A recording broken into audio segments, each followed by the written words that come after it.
Three, two, welcome everyone back. This is our first time ever in almost 2 years to the legendary Backyard Wrestling podcast. And in spite of us returning doing this podcast, I have brought on the LBYW Backstage guest, Chase, here to join us here today. And of course, displaying in the middle here is the first belt that we both unboxed as a duo on this backstage channel. So, welcome to the podcast, sir. Hi. It's good to have you on.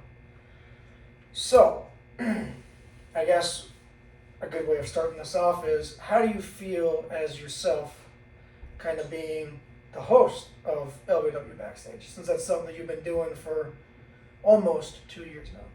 Almost, come January.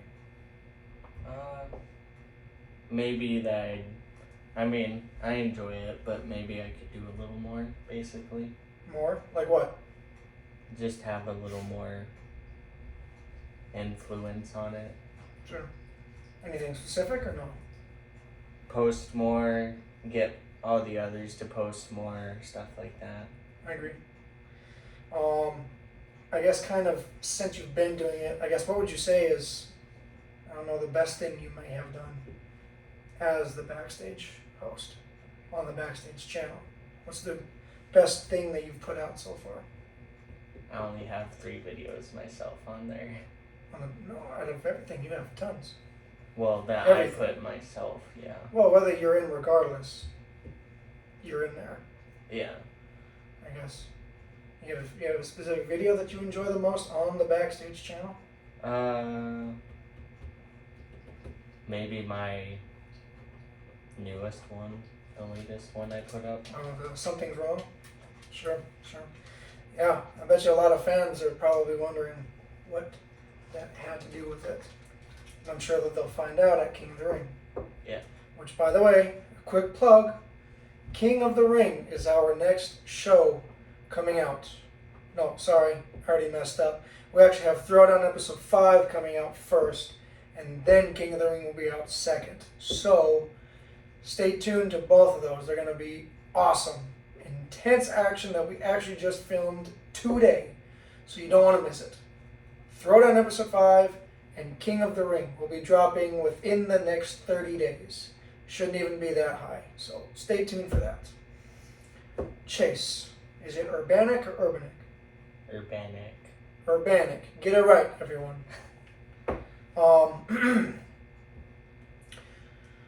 So far, your journey in LBYW altogether. Backstage, main content, everything from 24/7 videos to actually this very last match that you filmed at King of the Ring.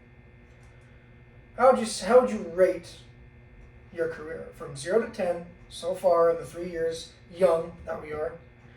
All the stuff you've done, accomplishments, titles, maybe bad records aside, how would you feel as a person that has a character, what do they call it, a multiple character disorder, if you want to call it? How would you feel you've, as all of that into one, feel about your, I guess, career, if you will? Without being biased, I guess maybe like a 7 or 8. Sure. Like, I feel like I could always do better with my characters. I'm sure everyone could. But yeah, just need to stop being stiff. Sure.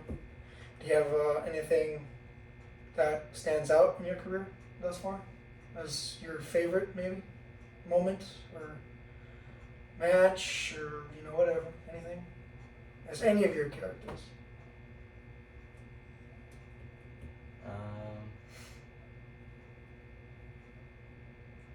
I don't know, I enjoy all of it. Well, sure, but nothing stands out to you? As like, yeah, that's what I want people to see who haven't seen me before. Well, like if someone were to walk in this room right now and you're like, hey, I'm a backyard wrestler, that just randomly popped up as part of the conversation, and they're like, "Oh, show me one of your matches. What match you showing them?"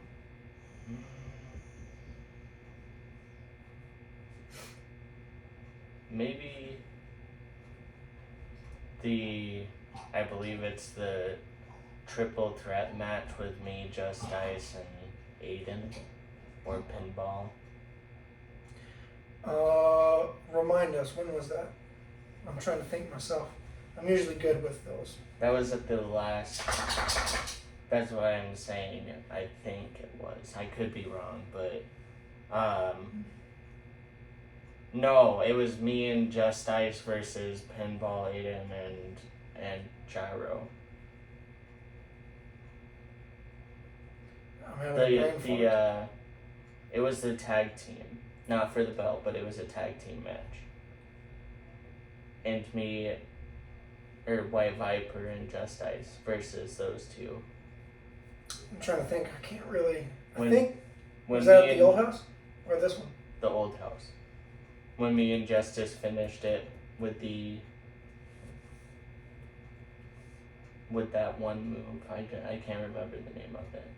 I think it was the Bulldog or something. Oh, okay. I think I know what you're talking about. Yep. Okay. The tag match? It was a tag match? Well, it was me and Just Ice versus. Oh no, it was a four-way battle. Oh, I Haunted Hellfest. 2, right? I For the think U.S. so. title? It was a four-way title, or a four. Yeah, I think so. It was the four-way match, and it was me, Okay. Just Ice, Aidan, and Gyra. That sounds more. I remember that one. I was trying to figure out the tag team, but yeah, that was. Well, I just always think of those two as a tag team. I forgot they were going against each other that time. Yeah, I believe it was friendly competition between the two because they're still. They're the tag team champions as of now. Yeah. But yeah, I know. Yeah, that was a good match. Arguably best match of the night on Haunted Hellfest 2. Do you have a match that stands out as? Yeah, probably don't watch that. I'm sure we all have had our bad matches a time or two, but does one particular stand out to you, maybe in your head or whatever, that you're like, damn, that was a really bad match for one reason or another, whether it was you, whether it was them, a certain stipulation, or something happened, whatever be the case. If I haven't forgot about it. I mean, we have so many matches, and Yeah, that's true. a match that I personally don't like.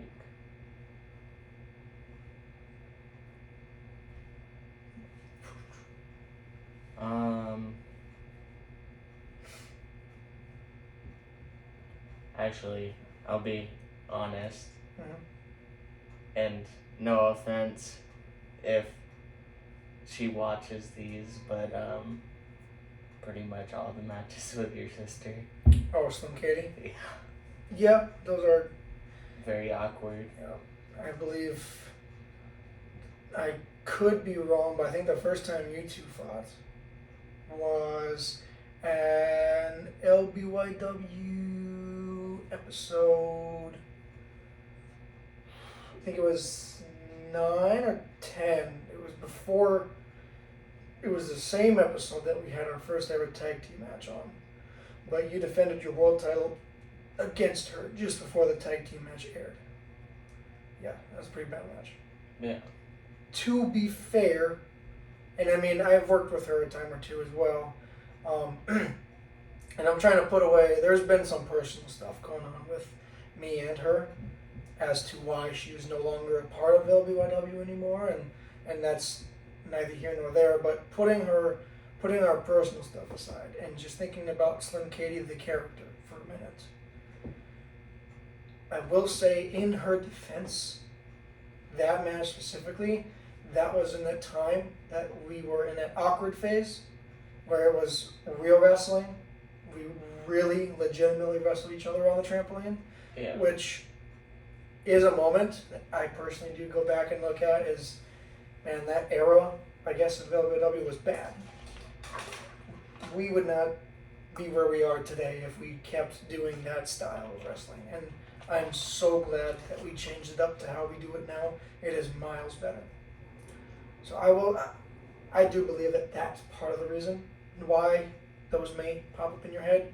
But to be fair too, and this isn't, to toot my own horn or whatever, but compared to myself, or at least a lot of the other guys who are currently active, she does rank among the bottom of wrestling. She's not a good wrestler. She's bad at selling most times. There's times where she's decent, she can give a good move usually, and sometimes, every rare time, you can see a decent, sell from her. But for the most part, her selling was bad. I think it was more to do with her being awkward. As much as she would say she wasn't around us a lot to really kind of fit in. So I feel like she was awkward a lot, and when she's awkward a lot or shy a lot, her selling goes out the window, her performance goes out the window, and it just, again, you also put in all those personal stuff and kind of just all meshes into just bad. So. And the stuff she would do behind the scenes. Yep. So. With pretty much our whole cast. Yeah. Yep. So I can see why those can be up there. That's fair.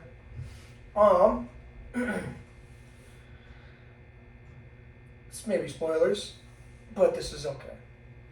Probably a few people will watch this anyway. Match 3 in your best of 5 series with Chris Arruda for the United States Championship. You, as Ragnarok, lost. How do you feel? How do you feel about taking that L? You were 1 win away. 1 win away. You were up 2-0. And now, Chris Arruda beat you to gain a point and gain the U.S. title. How do you feel about that L? Well, I mean, it was bound to happen. You think so? I mean, Ragnarok doesn't necessarily have the best streak. Well, as of late, he's been on a 2-0 record. But I feel like because of that he went a little crazy. Sure. He didn't give Ragnarok a chance at all. Mm. So, you think that's why you lost? Sure. Well, I guess we'll see on the next match how it goes. Because, like I said, you're still 1 win away from not only gaining the title back, but winning the whole series, calling it quits. If you can win in match 4, there's no match 5. You don't need 4-1. You already have 3 wins. If you lose, that could put you into help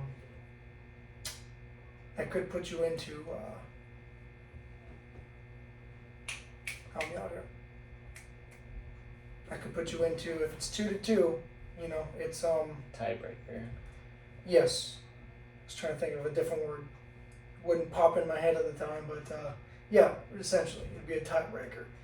And anyone loses, that's it. It's done. I don't know. I feel like that'd be heavy stakes, Yeah. Kind of. I mean, I know some people might look at it as just any old match, but like I said, it's a best of 5 series, which is being highlighted, and it's with a BYWN Hall of Famer, someone you're very familiar with, and you've been in and out of a rivalry with him since the beginning.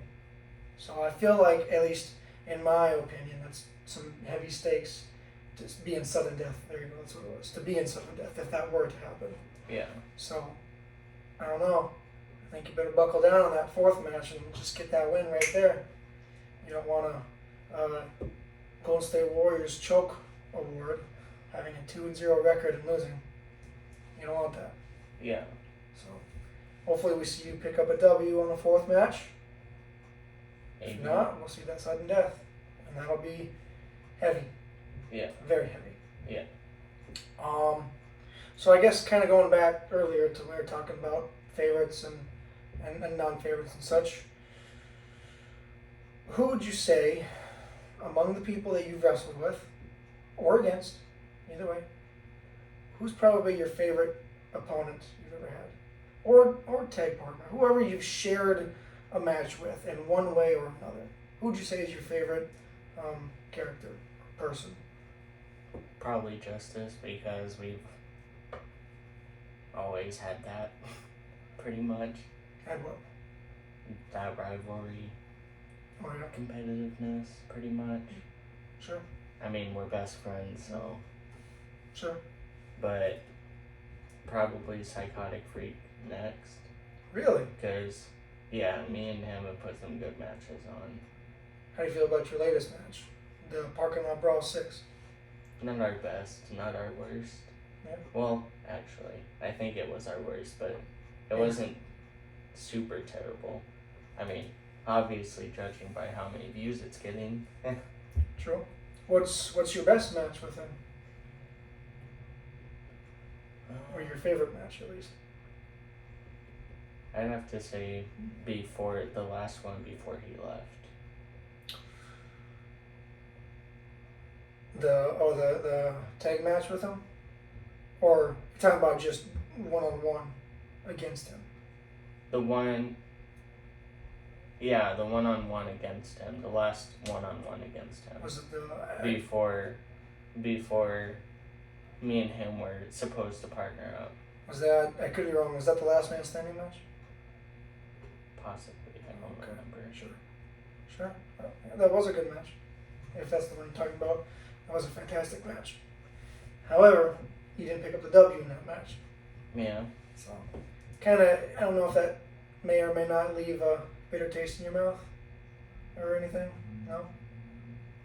So how do you feel? I mean, you're not always going to win. Sure. I guess how do you feel about, like I said, Ragnarok hasn't had the best record, and White Viper has kind of been on a little bit of a losing streak as of late.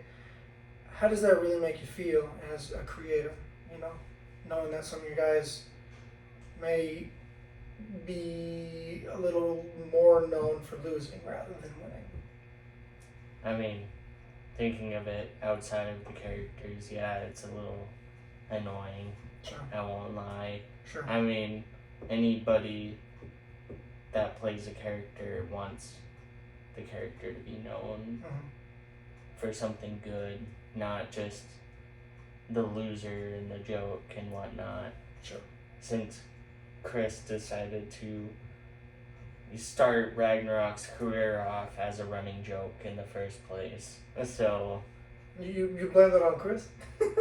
Well, I mean, when the name was first adopted in the 24/7 match, yes, I blame it on him because he had no reason to attack me. Oh, that first 24/7? When the name was first adopted, yes. Oh, sure. Okay. That's fair. Interesting. Well, I guess I never thought about it like that. Yeah, that's a good way of putting it. But so you kind of hold him accountable, I guess, if you will, to how the rest of your career started?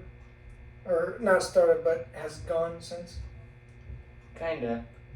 I mean, I just thought of it now, but it's kind of like payback for what he did to me on that 24/7 with this 5v5, or the 5 thing we're doing right now. Oh, best of 5 series? Yeah, best of 5 series. Sure. But, no, I mean, kinda, like I said, that started off the joke of Ragnarok always losing immediately after winning and so on and so forth. I mean, and this is thinking outside of the character, yeah. Obviously. Sure. Like, I mean, obviously it's funny, which is why we do it, but... At times you wish it would just not be like that. Sometimes, yeah. Sure. I mean, not really with the 24/7, I guess. It's not that big of a deal, but like in the real matches. I mean, a 32-0 record? 32-6 record, that's kind of... Some around there, Not counting the 5, any of the wins from the 5 yet. So it would be like a 32-8. Or 33-8, I mean. Sure. Or something like that. Sure. And, speaking of the 24/7 title, it kind of seems like that's kind of went downhill too a little. It doesn't seem as important anymore. Doesn't seem like it's in so much use anymore the way it was back when we started, and because we'd always get everyone together and we'd do all of our 24/7 videos to be funny, and it was always like the highlight. It was what we all look forward to doing. Now, at least, I mean, I don't know, maybe this could be just the way I look at it. It seems to be somewhat of a nuisance. Not that it's a bad thing, but it's just having to plan. At least, I don't know, this might be more for me, I guess, because I guess I have to plan everything. But I don't know, I feel like when it comes to planning everything, it's kind of hard to fit the 24/7 title into all of the bigger storytelling nonsense for it to all make sense. And sometimes it doesn't. Sometimes it just doesn't make sense. Yeah. Or maybe not that it doesn't make sense, but the way it's handled for that specific skit doesn't make sense. I don't know, I feel like with all that, it's kind of went downhill. And, it's become an afterthought in a way. And I don't know, it makes me sad because, like I said, it used to be like a really big deal. It used to be fun. But at the same time, I prefer, the real wrestling, all the storytelling that we do over the 24/7. Yeah. But kind of want to get your thoughts. What do you think about that situation? I mean, would you agree, disagree? You have a different thinking of it? I mean, I think the reason it died is because of certain events that happened a few years ago. That personally? Yeah, personal events. Hmm. You know what I'm talking about. I think so. Yeah. I think so. Yeah. Obviously not talk about that on camera, but due to those certain events, because of what that caused, obviously it was more difficult to get together and plan that.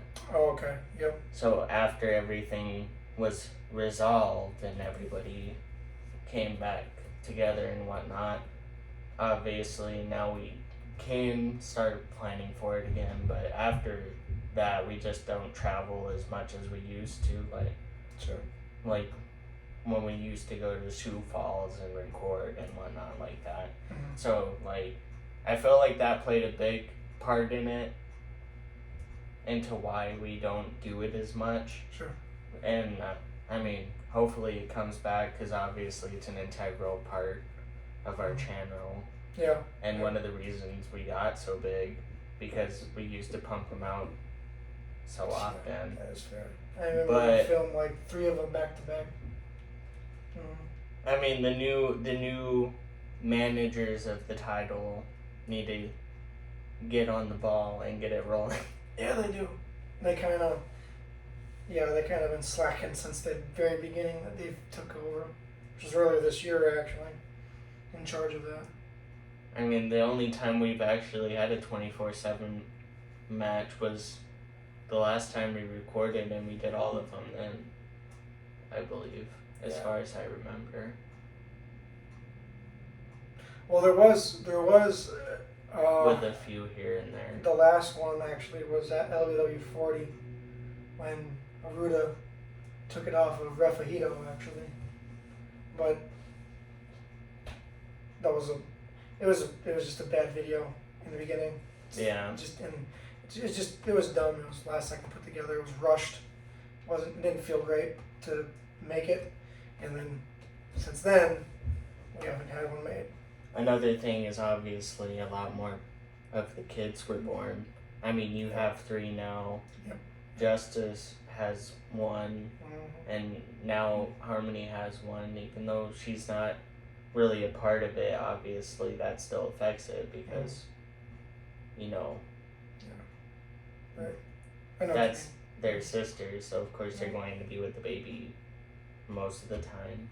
I thought about all that too. Yeah. So everybody's busy with the kids, and just busy in general with work and all that. Yeah. Yep. Yeah, I agree. That's kind of all that put together is kind of put the downfall of the 24/7 tile. I mean, you would think that when we film, like I said, it would be easy to plan a lot, but at least with my end of the book, it's it's a lot to plan everything that I need to. and then plan all that on top of it to make sense. Yeah. That's where the 24/7 planning committee should be running it, but they haven't at the moment. So Yeah. okay, so to kind of deter from that to a different subject, I want to give you 3 names. 3 names of either wrestlers who have been here before, who are no longer with us for one reason or another, or that haven't been here yet.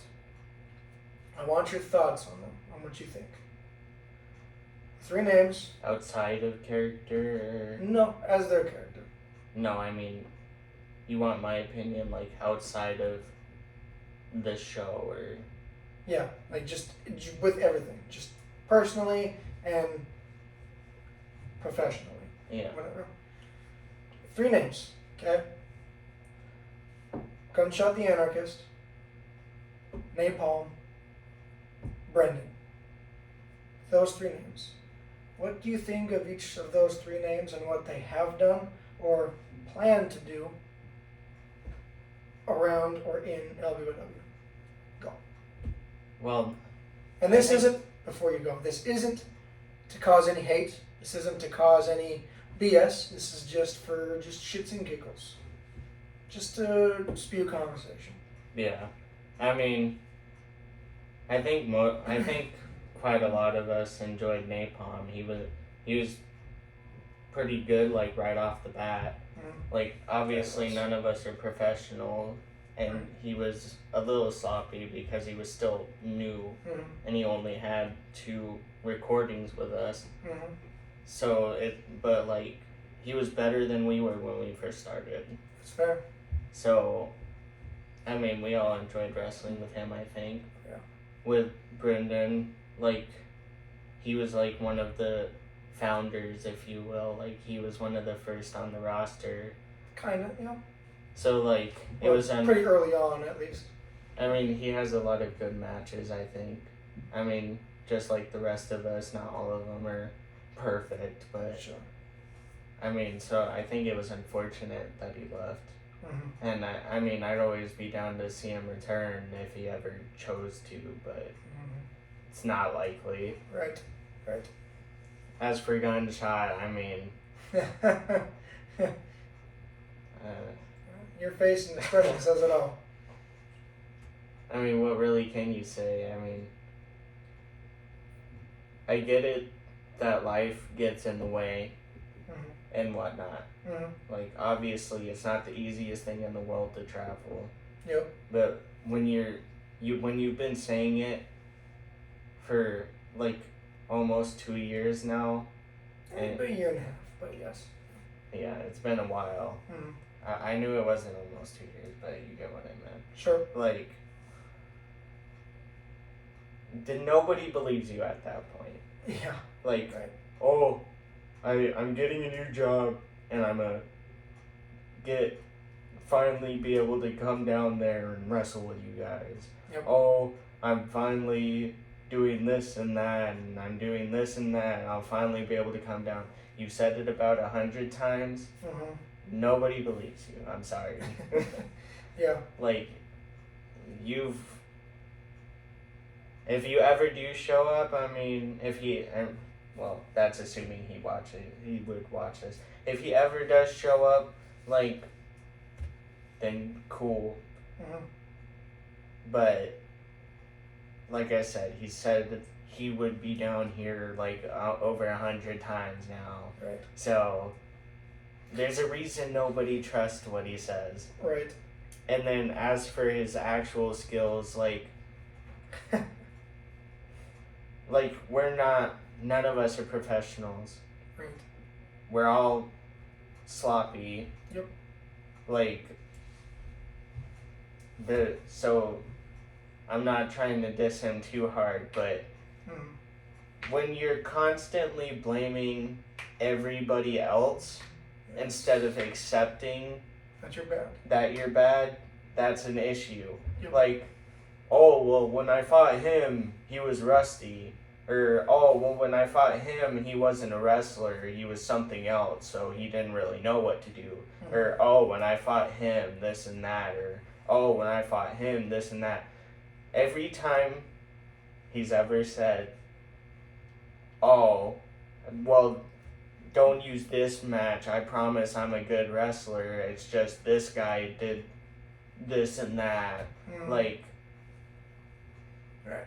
Like I said with the first thing, like when you say it 100 times, you're kind of not losing everybody's trust. Like nobody believes you, I'm sorry to say.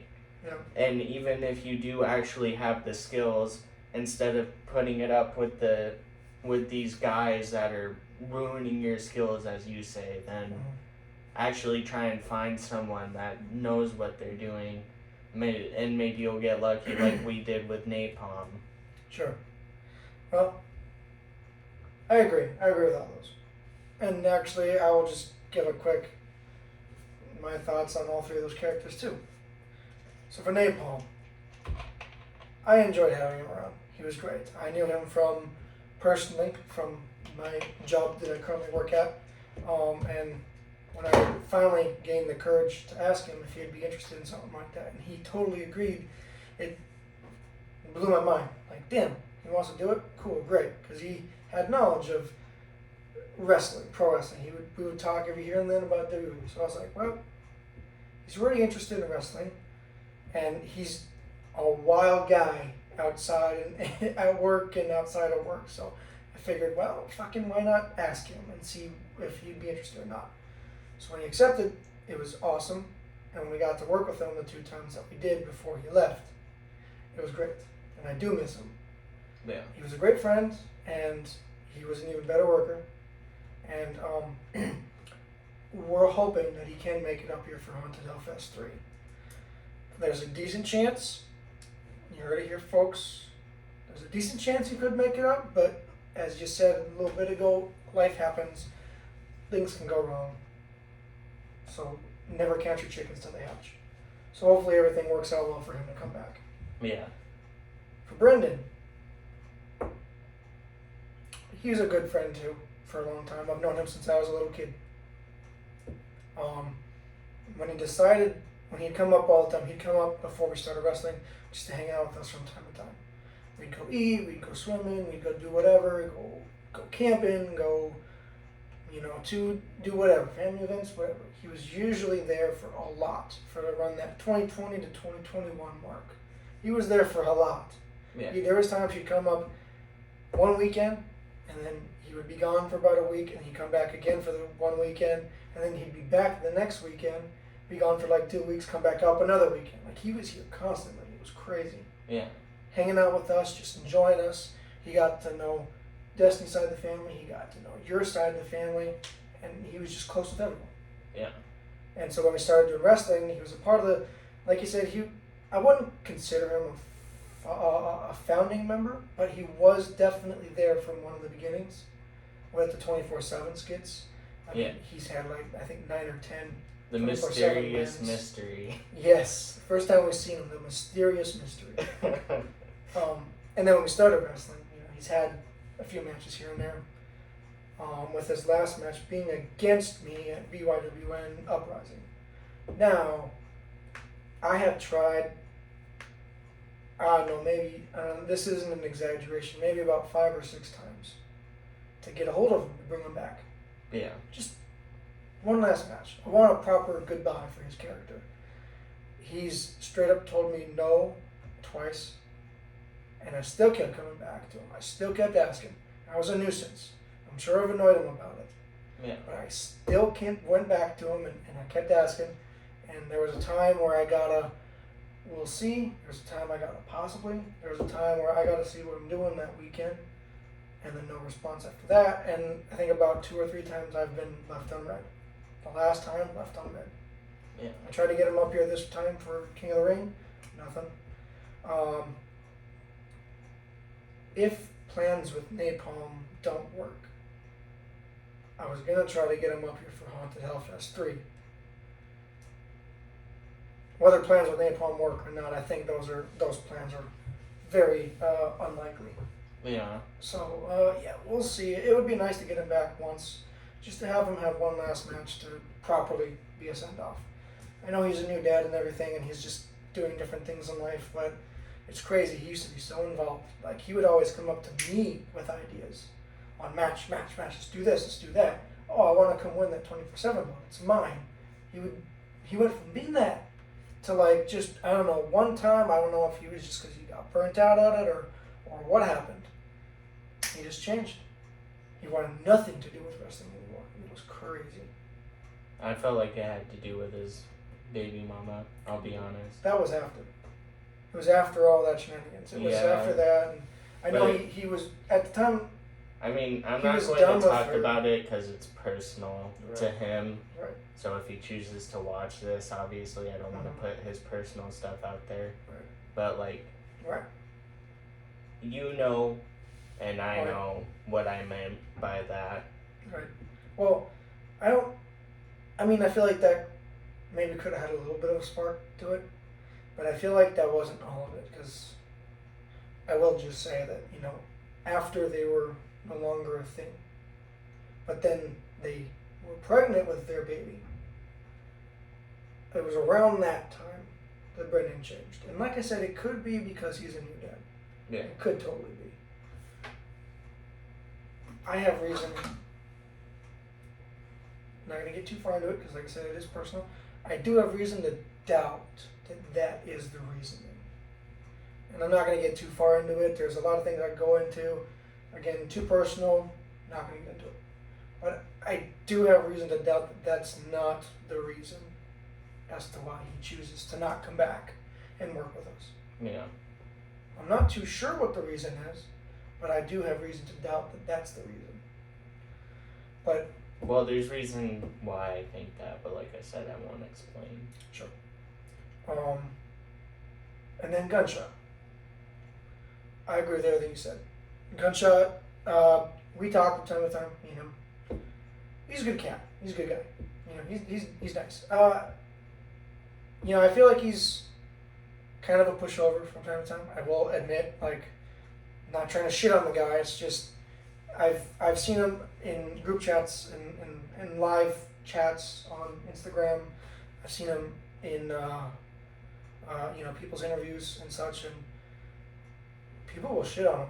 Not about his work, not about his character. They'll shit on him personally, whether he's there or not. Yeah. And he doesn't. That was fine. He doesn't stick up for himself. He laughs about it. He lets the guys talk shit. And I know that there's a point of being, what's a good word? Being,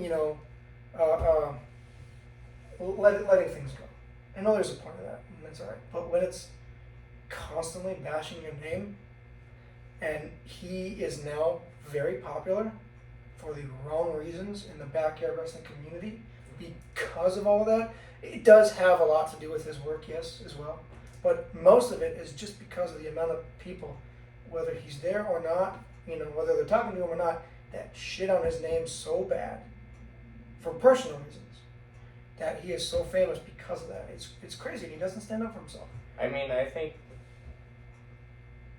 think pretty much everybody, like, probably not every community, but I think every community that we're in contact with knows about him. Right. Which is just insane. Mm-hmm. It is. Because, I mean, a lot has to do with what you were saying is, he's going to go here, he's going to go there, he's going to go this. Yeah, and that's the thing is, I'm sure we're not the only ones he says that to. I'm sure other communities and companies have tried to get him down before, and he's told them the exact same thing. Sure. Yeah, I don't know. It's I'll try to break away from that personal stuff. It is a definitely an annoyance. And back he when does say he'll be back, but back when BYW Nexus released their first video, and there, like I said, there's no offense if Gunshot watches this, but when BYW Nexus released their first compilation video of all the different companies, and it was Gunshot's video of him versus his brother. Oh, their first collab show. And he was wearing his brother or whatever. I'm pretty... It was his brother. Okay. I was about to say, he says it's his brother, but his brother's the long-haired one, isn't it? And in that Deadpool video, the one not wearing the hoodie was the Well, they were both wearing Deadpool hoodies, but with the one that was zipped up. Well, I'm sure they've had haircuts and different hairstyles and such, but yeah, but it was his brother. Yeah, I mean, kind of have an inside joke about that. So, I mean, yeah. I can get him being remembered for the wrong reasons, basically. Right. Oh yeah. Well, like I said, part of that is definitely due to his Because his talent, if you will. I'll be honest. When I first found out who Gunshot is, literally the first thing I said to CJ was, "Oh, it's Deadpool guy." Yep. Yeah. Like I said, no offense to Gunshot if he watches this, but yeah. I know the guy can produce a good match, at least one. He sent us one video. Back when it was around the time that we first started to get in talks with him, when the Wilshire signed him to a contract, and Gunshot's coming to LBYW for the first time out of like 10. Around that first time, he sent the match to us. I watched it, and it was him versus, I think it was a guy named CFR. I could be wrong, but it was posted on the main channel as like a Gunshot presentation or something, just to try to get our fans familiar with him in case, for when he did come, which he still hasn't, which is, again, what we were just talking about. It's a very big annoyance. Really quick, but like, it's not even just in person either. Like, he says he'll come and do something. Yep. Obviously, he's constantly telling us he'll come down here and wrestle with us. Mm-hmm. But when he was supposed to have that live stream with Livewire Studio, Sportswire Studio, he couldn't even show up for that. Like, the dude didn't even have to leave his house. Yeah. Literally just sit in your house, on your couch, Yep. with something to record yourself and just sit there and talk. He's on his phone all the time. Yeah, I know. He's constantly blowing the chat up whenever he's brought up, or he has a new revelation of how he's going to actually come down this time. So it's like, yeah. If you can't even show up online, how are you going to? And we know for a fact you don't show up in person. Like, no offense, but he kind of dug his own name into the ground. Yes, definitely. Yes. And I know that the more we talk about him, the more it sounds like we're just trashing him. No, but we're like, just telling straight facts. It is just constructive criticism on it's annoyance is what it is. And like I said, this is if he watches this on what you need to fix. Right. No, like I said, no, it's yes, it's definitely constructive criticism, but it's also annoyance. At least with me, like I was saying earlier, he sent us a match, and I know the guy can put up, at the very least, a decent match. Like I said, he's put up. I've seen, I don't know, maybe 4 or 5. No, maybe close to 10 of Gunshot's matches. 10's maybe pushing it, but around that number. Could be like 8, 9. It could be 10. I don't fucking know. Almost all of them have been horrible, and it's. I don't mean any offense by it. I really don't. But they're bad, and there's no way of working around it. They're bad, and he's got to work on his.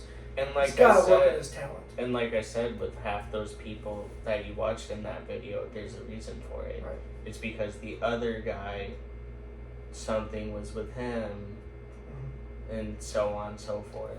Well, but the one video that he did send for us, that is posted on our channel, he actually had a decent match. It was with I think it was like CFR, like I said, or something around there. I don't know the guy.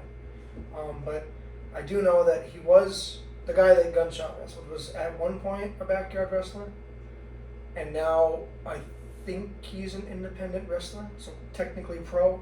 Yeah. But goes back and forth or something. I don't know. I don't know the guy. But anyways, that match that he had with Gunshot was good. It was good. Like for a Gunshot match, it was great.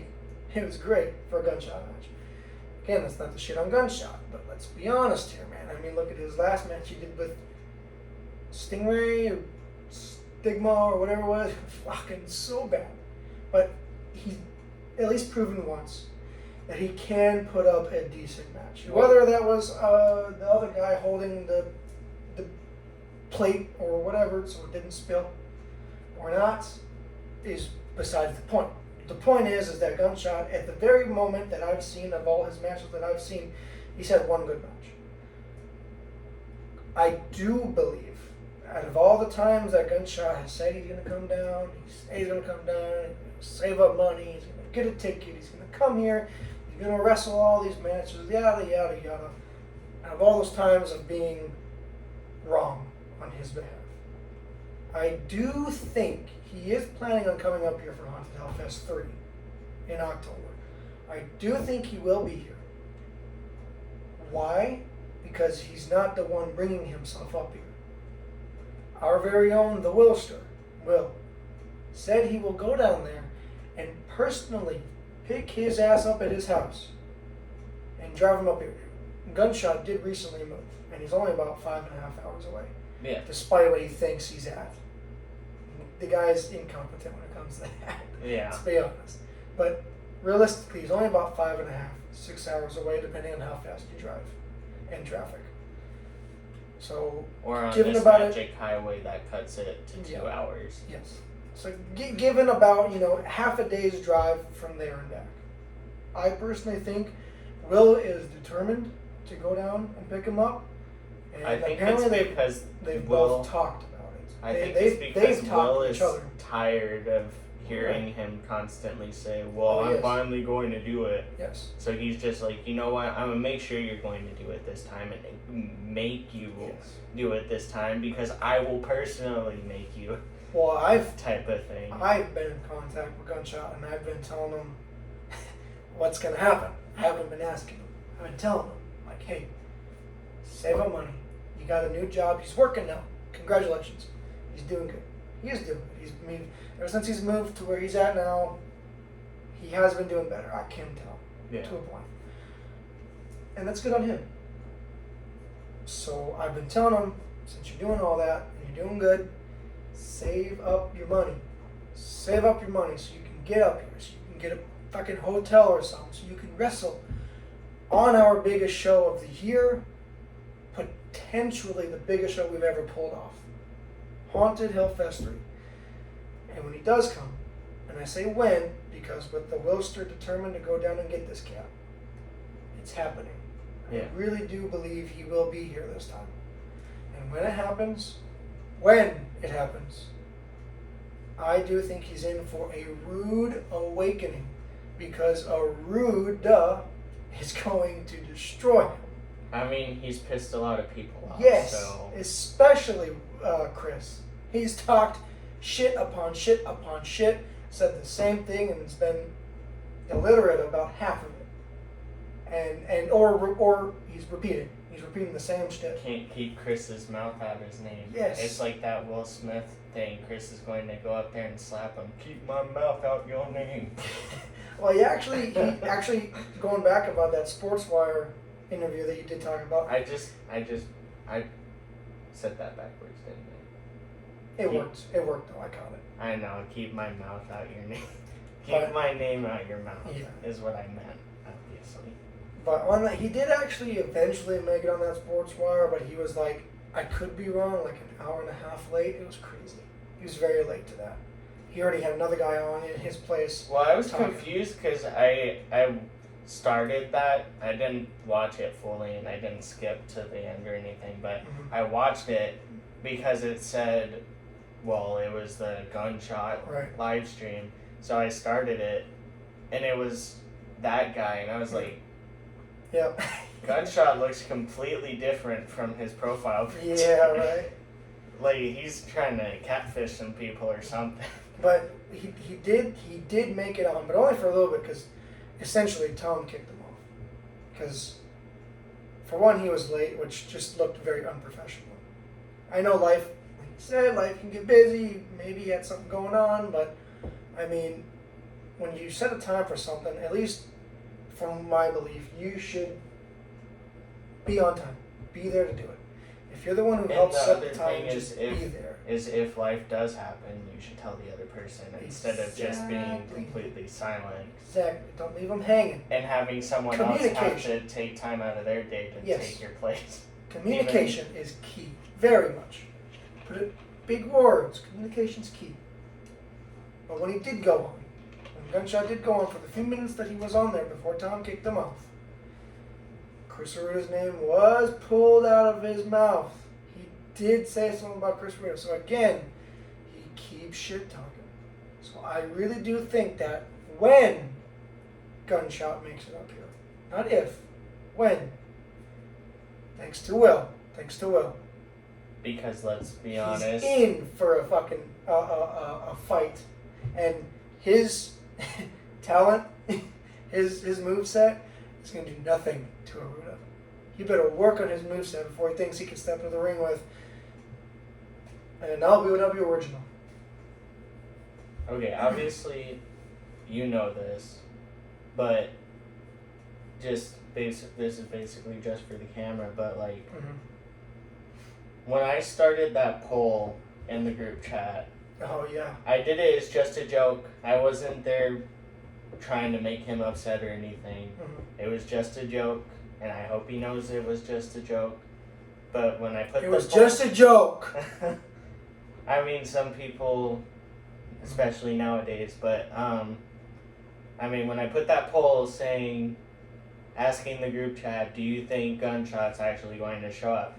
Only 2 people in the whole group chat answered yes. Yeah. Gunshot and Nathan, surprisingly.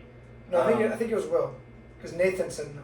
It was Will who said yes, just because he's gonna go down there. Yeah, just because he's gonna pick him up. So they must have been talking about that for a while then.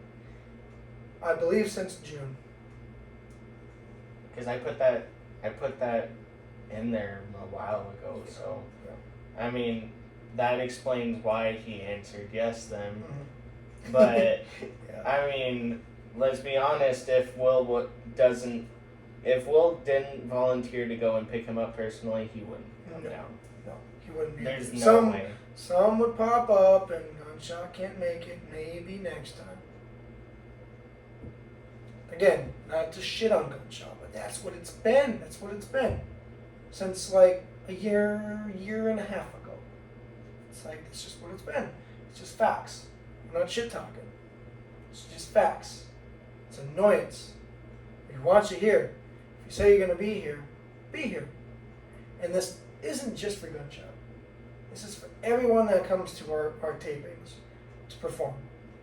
If you say you're gonna be here, be here. Yeah. If you can't be here, let anyone know. Just so there's no, miscommunications, misunderstandings. Well, when's he supposed to come? Like today? Yes. Showtime. You gotta start letting us know, buddy, if you're gonna make it or not. Who knows where it could lead into the future? I don't know. Hopefully Showtime can remain with LBYW. He's a great talent. He's nice when he shows up. It's just, when can he show up? Yeah. I mean, I get I know from personal experience that his job is a big pain in the ass, but sure. Yep, same. But, I don't know. I've talked to him personally and even try and take dates off, and even then, I not fully because he has a higher position than I did. So he's closer to the top manager that made the place absolutely miserable. But yeah, I get it. That place sucks, but still communication. Right. Yeah, it's a problem with a lot of people at different times. To deter from that, I will say one thing. Okay. And this is about the character, about Gunshot's character. Like, the anarchist. yeah, and this is a little bit of smack talk. Ooh. Pun intended. He smacks way too much. Whenever he sends us his voice chats when he's in character, oh, well, actually, I'm going to do this and that, and, like, dude, please stop. I know that's not how you talk, because when you send us voice messages outside of character, you don't do that. Please stop. That is so annoying. And So I personally told him that too, so he knows. Oh, you texted him privately? No, in the group chat. I said, I made that joke, remember? I was like, I don't remember. I was like, half this message is just smacking alone. Yeah. So you actually do read his, or listen to his messages? Yeah. I don't know if anyone ever did or not. I do Well, when I have time. I always try to read the group chat and all that, but lately Right. I haven't been reading it because you guys just constantly blow it up, and I look down for 2 seconds and there's 50 new messages. So I kind of just gave up on trying to stay caught up with the group chat. So, like, Yeah. unless I'm mentioned, I probably won't notice a message. Right. Well, Especially what I was since a trying to lot do. of it has been football talk, and I don't care for that, so.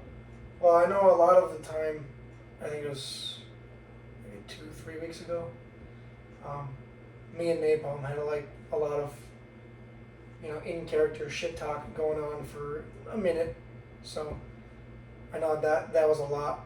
I was on my break at work, and that's all I was doing for half hour was just shit talking with Napalm. Yeah. He replied, and it was just great. It was funny, but it is a lot to read. And if I'm ever in that, sometimes I do hop on, and there's it's like, fuck. And if I have time, I'll read them. And when Gunshot sends his voice clips, I've asked him to not send voice clips. I've asked him to just text. Jesus Christ. That's important. I've asked him to just text. It's easier for him. They're wearing cinder blocks.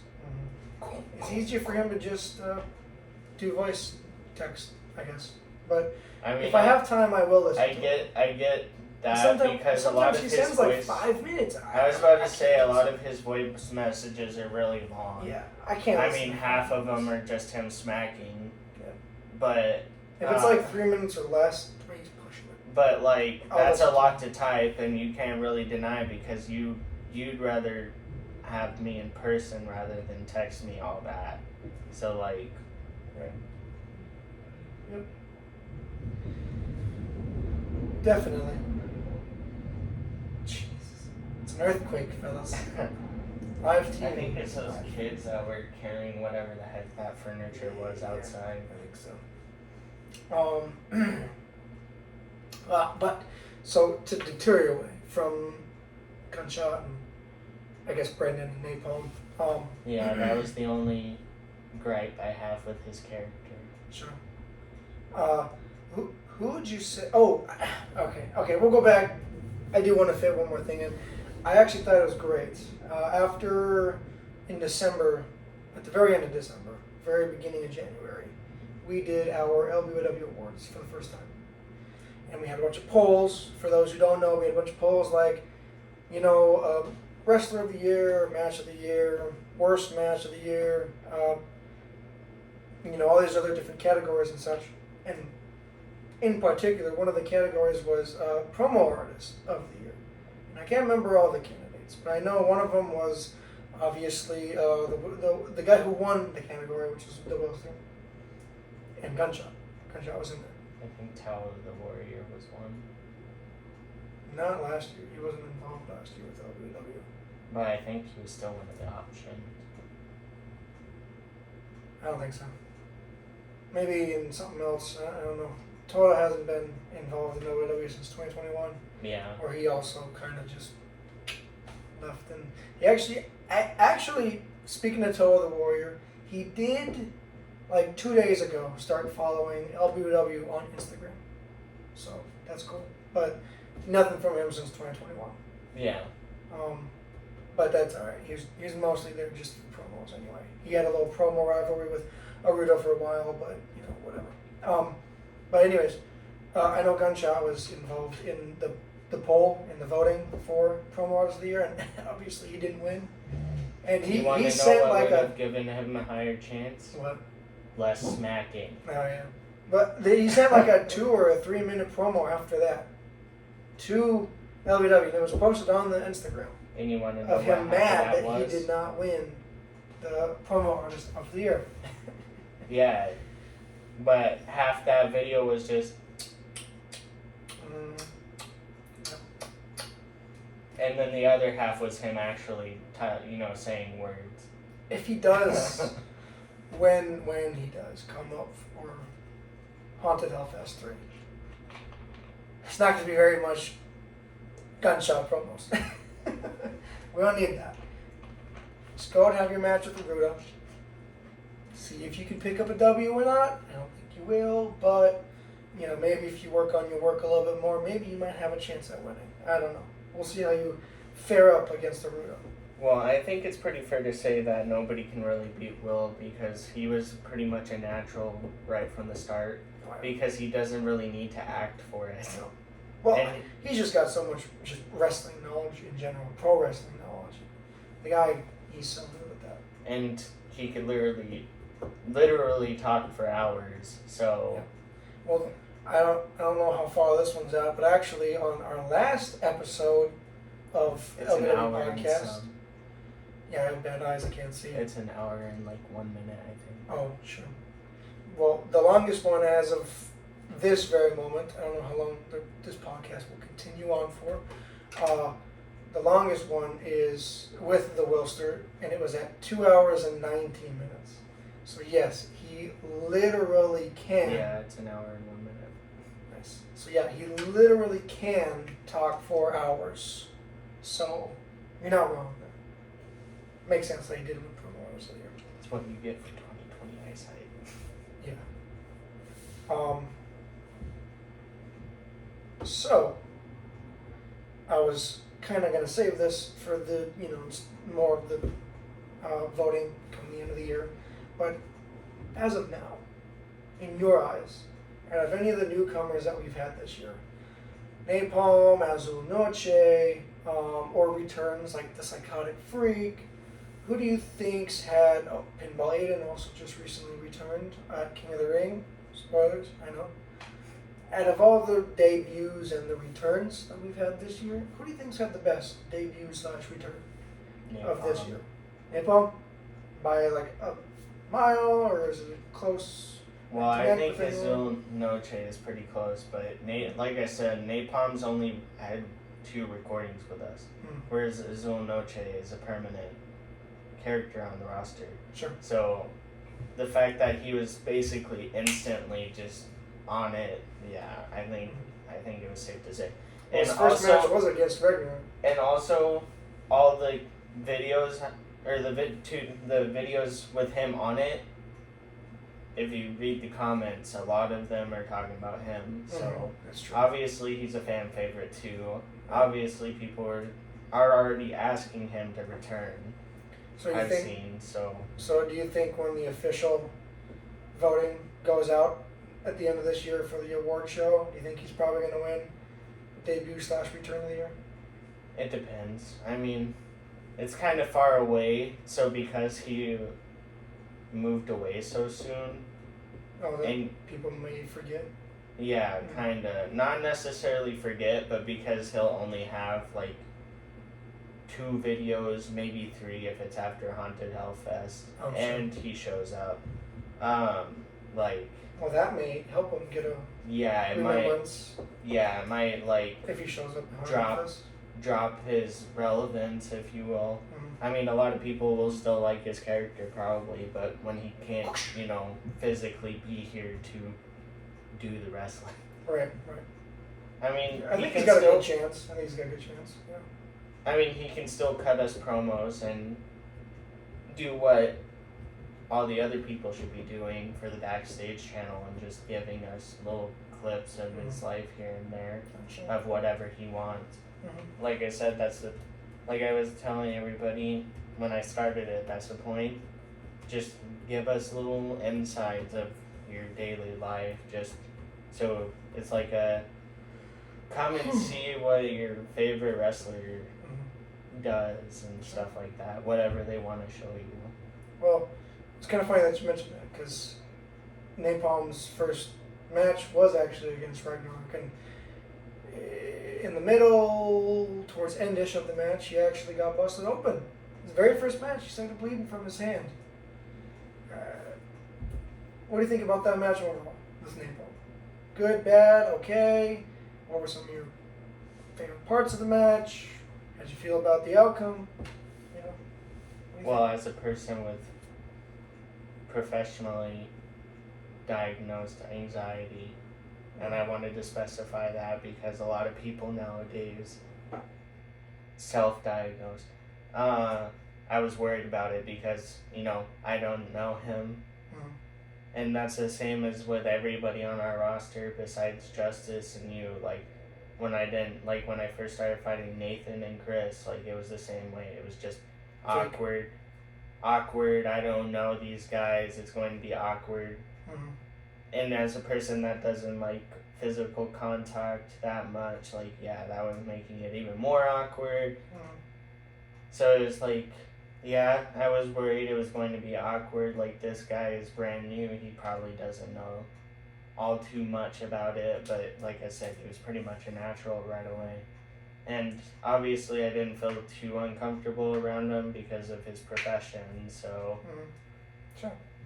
Well, I did give him homework to do before he came and taped with us the first time. I gave him just a list of, didn't have to watch the full shows obviously, but I gave him a list of shows that he should watch. Of how he, some of our best shows and how we wrestle now. So he didn't watch one of our first videos and thought, oh, this is how you do it, okay. And he kind of got the idea obviously very quickly. yeah. He understood his assignment and annihilated it perfectly. So Yeah. he did good. He was good. He's a good. He's natural, right? So, like I said, it sucks that he moved away, but hopefully, maybe we can get a Napalm return sometime in the future. Hopefully. Is there anything specifically that you want to mention? I'll give you the seat. Is there anything specifically you'd like to mention or talk about?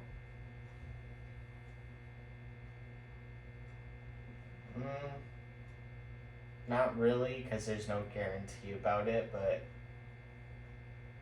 I think we don't get quite a lot of views, and it really just depends on the videos, because obviously we're a small channel, so 300 some views is a lot for us. Right.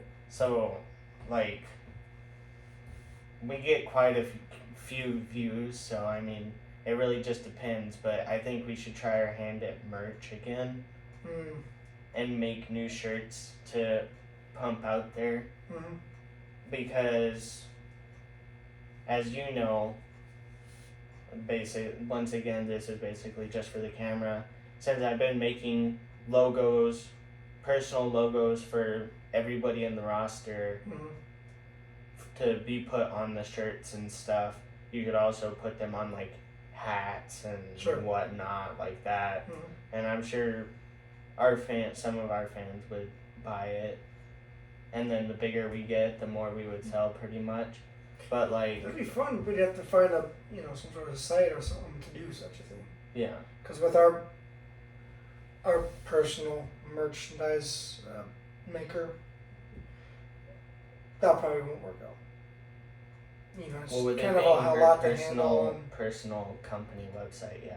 Right. But so like, if we want to do that, I think we might have to, get like not that she's not official, but an official online site to do such a thing. Like I know Anthony Aries, our general manager, he does his merchandise on Fudge. I can't remember the name of it, but he has like his own. It's not his site. It's not his site at all. but he has a site where he has his own page, and he sells his company's FBW's logos, and like yeah, he's got shirts and hats and stuff, and he also has BYWN stuff on there. And I think he's in a different company now called SGW. He's in South Georgia Wrestling now. SGW. I think he's put a few of their merch on there as well. So I don't know if we could do something like that. That'd be perfect. Like the shirt that Just Ice has, the shirt that I have, shirt that Nate Dogg has of the BYWN stuff. That's from that site. I know we've tried our hand at merch before, and as far as I know, we didn't really sell anything besides to like maybe family, but that was when we were still relatively new. So now that we hit the mile mark of 1,000 subscribers, and we get 200, about an average of 200 plus views on each video. Like I think it's a good chance we should try merch, and maybe that'll attract more people. Like seeing like their friend wearing our merch and stuff, they'll be like, "Hey, what's that from?" and whatnot. And sure. Yeah, maybe, because obvious like I don't know. Just like I said, with designing all the logos for the shirts and everything, obviously it's personalized for their shirts, so when we wear them for the shows and stuff, you'll see their logos on their back, and the LBYW logo. And I was just thinking that maybe I should start doing community posts on Backstage showing off the logos. That'd be cool. Like, check out this logo I made for Psychotic Freak, and this logo I made for Napalm, and this logo I made for Wilster, and so on and so forth. Yeah. For PBS. That'd be cool. I personally, I really like the PBS logo I made. Yeah. I think it's cool. Well, that would be a good idea. You should do that. Yeah. That'd be cool.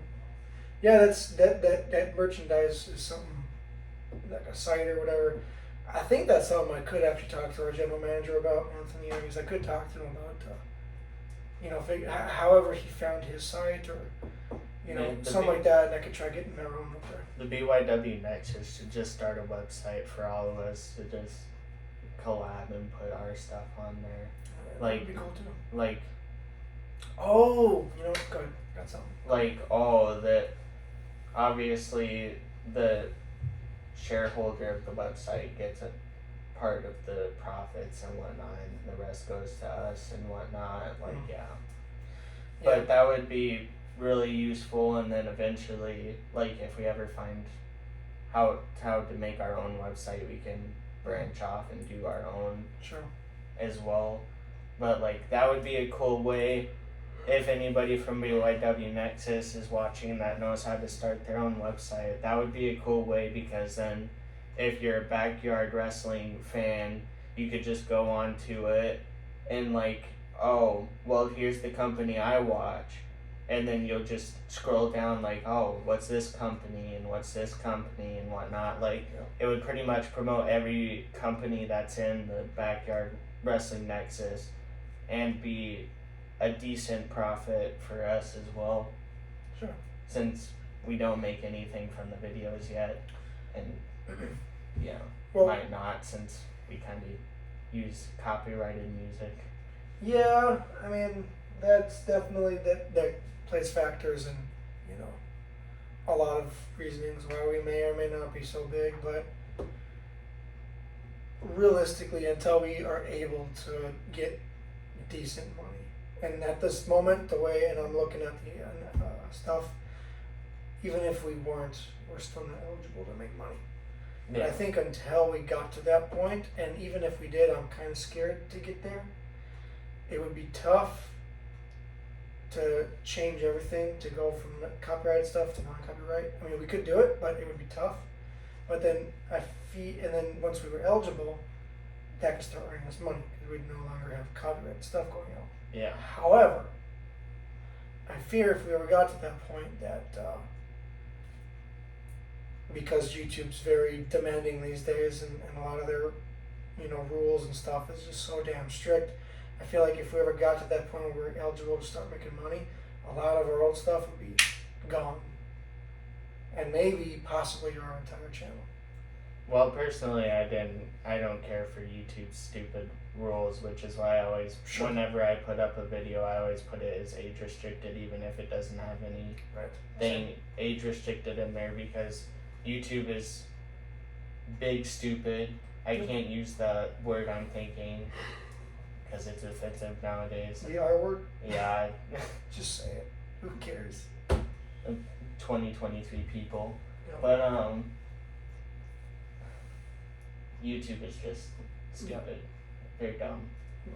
Well, anyways, we have this app called YouTube Kids. Put your kids on here so that they can watch stuff for them. Mm-hmm. Oh, we're going to make YouTube, the main YouTube app, into an app for kids, and if you cuss or you put anything gory, like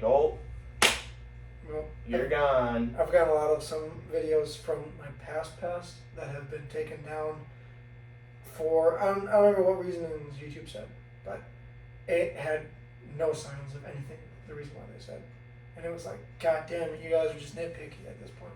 It's stupid. Their new rules is in the first 15 seconds you can't say a cuss word. Yeah, right. Or you get demonetized. It's dumb. Stupid. It's stupid. But to kind of go back and then branch off. Which is why I'm kind of scared to become my own YouTuber now, because I've always wanted to do it since I was a kid, but anxiety. Obviously, sure. I hate talking to the camera by myself. It's a lot easier with other people, which is why I don't really put that many videos up myself. Yeah, you do have a channel. What's your channel called? So they know. Go ahead. No. There's only 2-3 videos on there. Yeah, they all got good views. Or decent views. Surprisingly. Yeah. Let your fans see what you got, man. I'm sure you got a couple fans out there who may or may not be watching this far into the video. Well, it's Wasteland Phoenix. Wasteland Phoenix? With a space in between. You guys want to check out Chase's own personal YouTube, Wasteland space Phoenix. Jesus. That's his channel. The last one we did, 269. 69. Yeah. First two were 13 and 22. You know, being a huge Pokemon fan, it's a bit cringy watching those again because, like, Do you go back to time to watch those? No, I hate listening to my voice on recording, so I never watch videos I'm talking in. So you'll probably never watch this. Probably not. Friggin'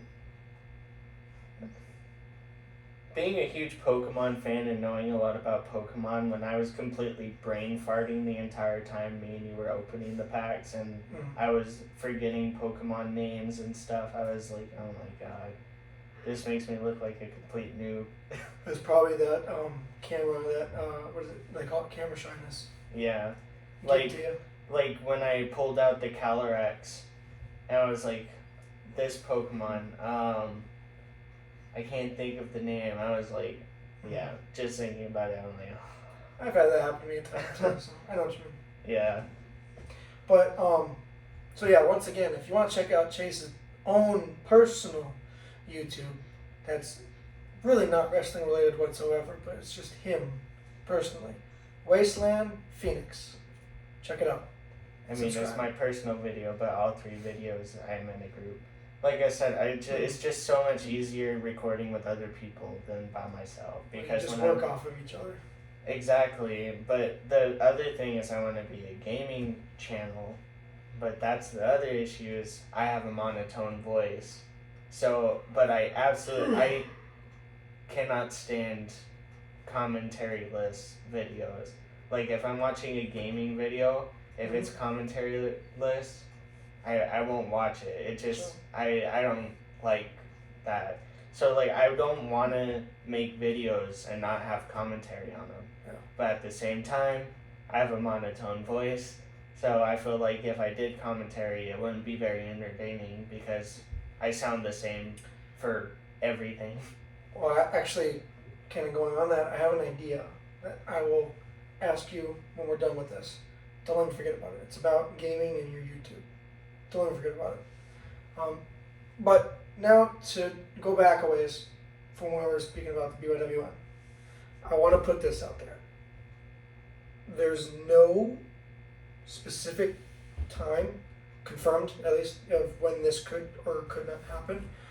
But our general manager, Anthony Aries, the founder of the Backyard Wrestling Nexus, he's planning on. He's from Florida. He's planning on eventually getting his own official ring somewhere down in Florida. Yeah. Wherever he's able to find space and storage and do his thing, do whatever.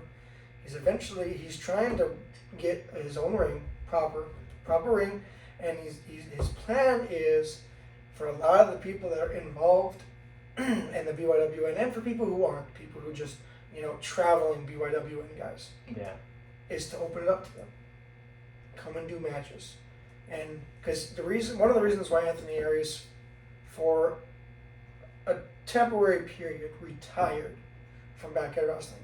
He finished up everything he did in FBW, and then he retired on I think it was last year, the BYWN Clash of the Yards event. We also featured a match on there, but he had I think it was an hour-long Iron Man match, which is something that very few companies have done on YouTube. But he did that, and then that was the end of his Backyard Wrestling career. His plan was to go pro. Well, like I found out, and like a lot of people found out, it's hard. And on top of that, being away from your family, once you're fully trained, for one, just taking time off of work to make it to the training is a lot. Yeah. Especially when you're not exactly the most wealthiest person in the world.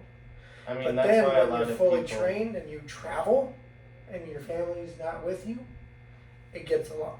That's why a lot of people become independent wrestlers, because that is their job. And they don't really have much of a family to worry about.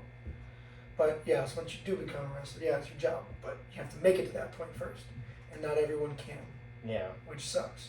But after he found out all that, he's like, first he found some of his friends back in Georgia, which is not that far from Florida, if you're horrible at geography. They do backyard wrestling. And he figured, they're good friends of his, they're part of the Nexus, and they do backyard wrestling. So he goes up there and he travels, it may only be a few hours away, but technically he travels to wrestle from time to time with them. And I think right now he's actually their world champion. I could be wrong, but I think he's their world champion. So he's come out of backyard. Imagine being able to travel across state to come and join people when you say you will. Yeah, right. It's only a few hours away. But he's still planning on actually setting up a ring, like a proper real ring, somewhere down in Florida. And he wants a lot of the backyard wrestling Nexus guys to come and do that thing. If he does get that set up, and it probably won't be for a while until he does. Because it's not just like, let's get a ring and get it. You got to work for it. If you're not rich, you're not going to get it right away. Yeah. And he's not. A lot of us aren't. If he does, that's something I want a lot of us LBYW guys to do, is to go down there and wrestle. As a matter of fact, and this isn't confirmed, but there is a pretty decent chance that next summer in July, a decent amount of us LBYW guys are going to go over to Ohio. They're doing a big, huge backyard wrestling collab show, like a live collab show called Summer Bash. I don't know all the companies involved. And I'm not gonna lie, I don't watch half of them. Yeah. Not that I don't want to, or that they put out bad content. I just don't fucking have time. Let's assume. But there's 9 fucking companies that are gonna be there at this moment. I was about to say, let's assume that each state has one. Then that's just 50 different channels right there. Right. So it's I don't need that much, but yes. Right. Obviously, I know not every state has one. No, but there's not gonna be 50 companies there. That's yeah. Sure. So it's like, but And it's then a lot. not all of them are part of the BYW Nexus either, so that's Right. another thing. Yeah, I don't think any of them that are going to this aren't. They're not. They're not part of the Nexus. They're all their own thing. They're doing their own thing. And then that's also assuming each state only has one. Mm-hmm. Like, not every state is North Dakota where they only have one company. Well, I know a lot of southern states have. I was gonna say the South is very popular with backyard wrestling. Very popular with backyard wrestling. I mean, a lot of the backyard wrestling people that I've seen on YouTube with rings, they're just rednecks. Well, the South, and then like the northern Midwestern states, or not the northern, because we're like one of the northernmost Midwestern states. The middle of the pack of the Midwestern states, like Ohio, Indiana. Good catch. Put it back up there, or my wife will kill you. I'm just blaming it on you. But like that northern pack of Midwest, like Michigan and Ohio, Indiana, that area of the Midwest, and then the South. Tennessee is very big, very toxic, but very big. Tennessee, Georgia, Florida. Imagine that is like the biggest part of the country that has the most backyard wrestling companies. It's ridiculous. It's crazy. It's nuts. I mean, imagine being someone that started in backyard wrestling and went up to indie wrestling, or is still a part of backyard wrestling, but is somewhat professional and has a ring and whatnot, and judging people like us because we're not professionals. Like, happens a lot. Oh, well, we don't respect you because you're backyard wrestlers and you guys are unprofessional. Like, what do you, like, if we knew we were going to hurt ourselves, do you think we'd be doing this? No. Obviously, we know how to protect ourselves, and we know how to not hurt ourselves. We haven't had a single major injury on our show yet. Obviously, it can happen, but it can happen to anyone, even professionals. So it's like, the fact that companies like that are just, it's stupid. Right. Well, especially, like you said, some of the states that aren't a part of the Nexus, a lot of them well, not a lot, but I've heard. Tennessee's very toxic. Yeah, like, oh, well, we have a ring, so we're better than you. That's actually a big thing. That's with a lot of. I'm just gonna leave the independent pro wrestlers out of this conversation for the moment because they're whatever. That's a whole other thing. With a lot of backyard wrestlers and backyard wrestling companies, most of their arguments, the ones that have the rings, most of their arguments on how we're better than you, is just simply with the fact that they have a ring. Congratulations, you have a fucking ring. There is. Don't get me wrong. Congratulations, you have either enough money to get all the materials, or like I said, you're a redneck and you already have all the materials on hand to make your rings. Well, don't get me wrong. Don't get me wrong. I think 1,000% that wrestling in a ring is better than on trampoline. Yes, it's more. But it's not. It's more it's efficient. Not cheap. It's more professional. But by any means, not even that. Not even going to mention that because that's true. But not even going to mention that. Wrestling on a trampoline, there's nothing wrong with it. Yes, I would prefer to have a ring. But yes, you can't afford it, and that's not all wrestling is. I mean, shit. We have matches and shows from time to time that take place in parking lots, at playgrounds, in alleyways. It's whatever. I mean, our 24/7 matches are just wherever the fuck. We've had matches in swimming pools, at waterfalls, again, at playgrounds. We've done one in the mall. You know, you just do different areas because wrestling in a non-normal wrestling area, to me, is fun. And that's why I and a lot of us do this. It's because it's fun. We may not have a ring. We may not have a building to wrestle in. And yes, it would be great to have that. But fucking A, this isn't a job that we have. We don't do this to make money. We don't fucking make anything off of this. We do this at any free time that we have because we enjoy doing this. This is fun to us. So when we get together and we do this, whether it's in a trampoline or whatever the fucking scenario is, and our trampoline is our ring because we cannot afford a ring, we still fucking have fun, and we do it because it's our hobby.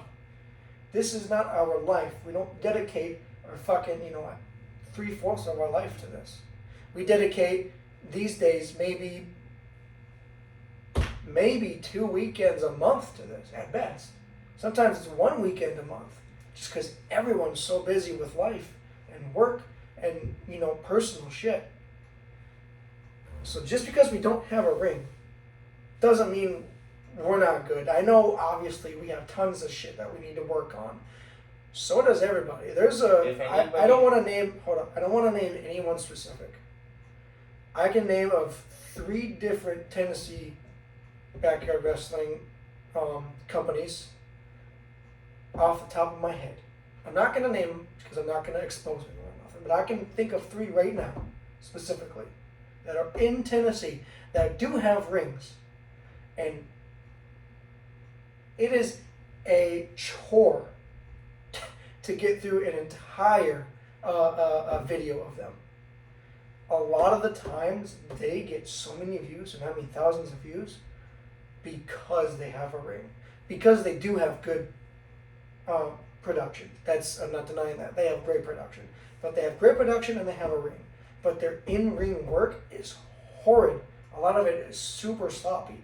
I know a lot of what LBYW does is not fucking chef's kiss, right? It's not amazing. Even the professionals aren't perfect. Like, right. Even WWE professionals aren't perfect. But I think, maybe I'm just tooting our own horn here, I don't know, but I think from a lot of the backyard wrestling companies that are involved in the Nexus, that are involved in Infinity, and that are just doing their own thing, I think we're a top-ish company. I say top-ish because, there's hundreds upon thousands of backyard wrestling companies and everything, just in America alone. Yeah, we're not even talking about the rest of the world. We have some outside of the world too. I think Europe's the second biggest. I think in Nexus we have someone from Greece. Yes. So GWA, they're pretty good. They wrestle and they wrestle on concrete their whole time. They don't have anything. They don't even have a trampoline. They wrestle on the fucking ground and they're good. And trampolines aren't cheap either. Right. But so just because you have a ring, just because you have good production, does not make you a good company. And I really mean that. I really do. So the argument that we have that we have a ring is ridiculous. People shit on trampoline wrestling because it's a trampoline. I've heard that from 3 people. Again, I know 3 specific people I can think of that say that are because they're fat guys who are actually legitimately scared to get on a trampoline because they feel they might break it. And where that shouldn't be your only argument. Where did they start? Right. Like obviously they didn't start with a ring. Well, I'm gonna name you 2 specific professional wrestlers who wrestle to this day that started on a trampoline. And I'm not saying that any of us are gonna go pro. It's probably unlikely, but who knows? There may be some of us who wrestle in WWE who may want to go pro. I don't know. Matt and Jeff Hardy, they started on trampolines in their backyard. Really? Yes. They have footage of it. You watch any of the stuff that WWE produced from back in the day of showing them growing up to where they've made it now, they show their trampoline shit. And they had their own belts. And that's another thing. We don't have customized belts. Again, that's the money situation. So with the replica belts that we do have, we utilize them to our best ability. But it showed them with their cardboard belts and on the trampoline, and they had face paint stuff. It was great. Again, I don't think we're the best. We're far from the best. But when it comes to like the wrestling ability for a backyard wrestler, I don't think we're fucking half bad, man. I think a lot of people in the Nexus and a lot of people in Infinity, to be specific, again, and this is not to shit on anyone, I do think we're probably one of the best out of all of those 2 collab companies together. Yeah. I do think we rank up there as one of the best. We might not have the best production. We may not have a ring, but damn it, I think we fucking put a lot into what we do, and we train and we do get better. We do practice. We do our things to where we get better with our moveset and such. And I think we are up there in terms of that. Yeah. I mean, just we're wanted trying get to that out. expand our move sets as well. Yes. So we don't. I mean, we have to be honest that we do kind of just use the same moves in every single match. But it's gotten better this season. This season we've done a lot. So. But the thing is that's the one downside of a trampoline is without ropes, it cuts it down by like half. Ropes and turnbuckles, yeah. It cuts that down by like half because the ropes are a big part of moves. See, actually, SGW down in Georgia, they wrestle on a trampoline, but they actually they put up like 4 poles as turnbuckles, and then they put just like regular rope around it, 3 of them, and I mean they do it works to a point. Yeah. But, it's not real turnbuckles. It's not like the same rope that WWE or any professional wrestling would use. And, it's obviously not the fucking greatest thing in the world. Yeah. And sometimes they still can't do a lot of stuff from, like, the top of the turnbuckle or nothing like that. But they do have ropes. And they do, they've used what they had to make that. And it's great. It is cool what they do. I like that. I like that they still have ropes and turnbuckles, that is cool. That is something I wish we could do, but we just don't have that kind of material. Yeah. But, that is cool on them. But again, they still wrestle on trampoline. But, you're a trampoline wrestler, you're automatically shit. Doesn't mean anything, bro. It doesn't mean anything. I mean, it would be easy to get a ring because if you portion out each material, they're not that much by themselves, except for like the wood and the metal. If every one of us could the major issue is because we live in North Dakota. Unlike a lot of those states that do have rings, we can't leave ours outside because obviously wood expands when it's wet, and the ring would get ruined being covered in snow.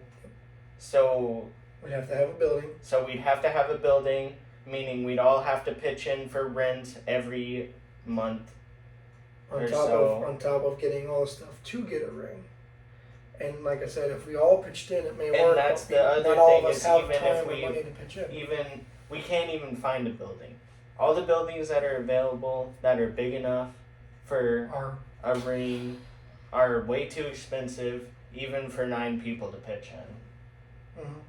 Yep. That's crazy. And then obviously some people will have excuses on rent day sometimes, like, oh, I'm sorry, I can't pay my part this time. So someone else would have to pitch in double for it and whatnot. Yep. So it's like, yeah. It's just a lot of liability. It would be super nice if we could be like those states and have ours outside, but... Well, that's another thing too. A lot of these other backyard wrestling companies that are from the South, that are from the Midwestern states, and there's some in California, there's some in Texas. I mean, I'm sure almost every state has them. There's actually a backyard wrestling company in South Dakota that they're not too popular. I think they actually may have disbanded. I haven't seen much from them, but I haven't seen anything recent. I mean, there could be another one that maybe emerged or something, but regardless, a lot of those places, South Dakota aside, that I spoke about, they don't understand the cold that we have to do sometimes. In North Dakota, it gets super cold, super fast, and that's not including the wind chill when that occurs.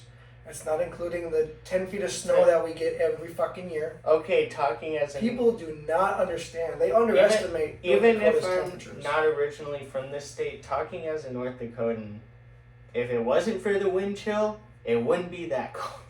True. And that's coming from someone that came from Vegas. Mm-hmm. I came from a place that's 100 degrees, dry heat, Hot. moving here, and I don't think it would be that bad if it wasn't for wind chills, even in negative 12 degrees. And the same goes for the summer. It gets hot up here, but if it wasn't for the humidity, like, oh my goodness. When we had the 90-degree dry heat this summer, yeah, it was hot, but oh my god, if there was humidity, like, you'd be dead. and not literally, but my god, that it's day. pretty fucking humid up here, which is ridiculous. Well, we live on one of the biggest rivers in the freaking state or country. Yep. And we have snow and rain constantly. I believe the second biggest river. I wish we would get more rain, but well, this year we've gotten a lot of rain. I know, which is super nice, and that giant storm we had yesterday was insane. It's not super nice when even though it only happens lasted on for filming days. Even though it only lasted for a few minutes. Yeah, it was like what, 20 minutes, maybe. But it was big. Like, yeah, Mother Nature pissed on us last night. You know from, like, you've been in the Arby's. You've been in the Arby's, and you know that Hobby Lobby is right there. You can see it. Yeah. When it was pouring, you couldn't even see Hobby Lobby. Oh, sure. Like, it was pouring rain. Yeah. Well, is there anything else you'd like to talk about? Anything that comes to mind? I give you the seat for we end the show. Not specifically. I mean, no, not really. I think we got everything. Okay. Is there anything you'd like to plug before we end the show? I got nothing as of now. I think we got a lot out today. So. I mean, not that. I mean, we pretty much talked about everything. I think, like, we're constantly practicing. We're constantly trying to expand our movesets and all that. We're always trying to get better. We're trying to get bigger on YouTube, and hopefully we'll surpass 1,000 subs. Yes. And hopefully get more views.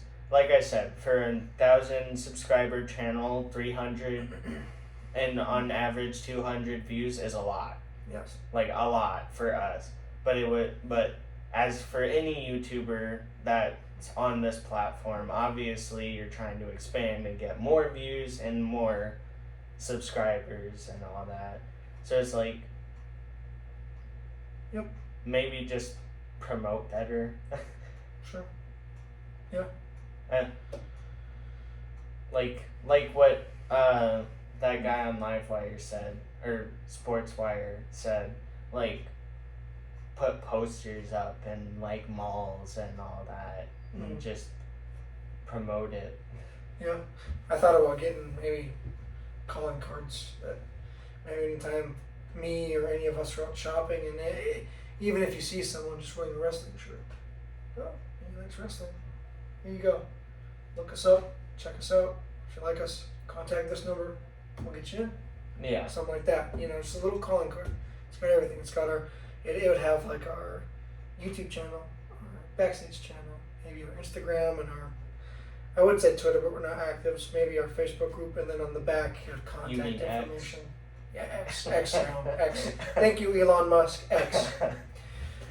Well, with that said, I think we'll go ahead and we'll end, I believe, episode 7 of the Legendary Podcast. Oh, I mean, if any of our subscribers and viewers are in North Dakota, obviously you're subscribed and watch our videos for a reason. If you're anywhere near Bismarck. But I wasn't sure if we say the city or not. If you're anywhere near Bismarck, like, you can join us. We're always looking to make our roster bigger. Yep, we are. We're in need of help, actually. Yeah. So, but yeah, I guess if that's it, we'll go ahead and close. Like I said, I believe the 7th episode of our Legendary Podcast. As we returned finally in 2023, the last one we did was in 2021 with the Wilster, episode 6. Be sure to check that one out if you haven't. Also, be ready for our next couple shows we got coming out. Sometime here, either at the end of August or early September, we have LBYW Throwdown, episode 5 coming out. You'll see the Psychotic Freak looking to take the World Heavyweight Championship off of Nate Dogg's shoulders. Can he do it?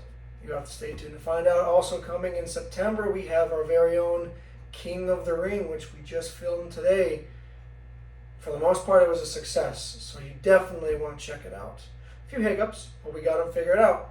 Check out King of the Ring, and then coming in October, of course, October 30th, Haunted Hellfest 3 will be coming out. That's our WrestleMania, that's our Super Bowl, that's our World Series for those who do not know. Biggest show we will put out of any year, and potentially the biggest show we will ever put out as of our short history.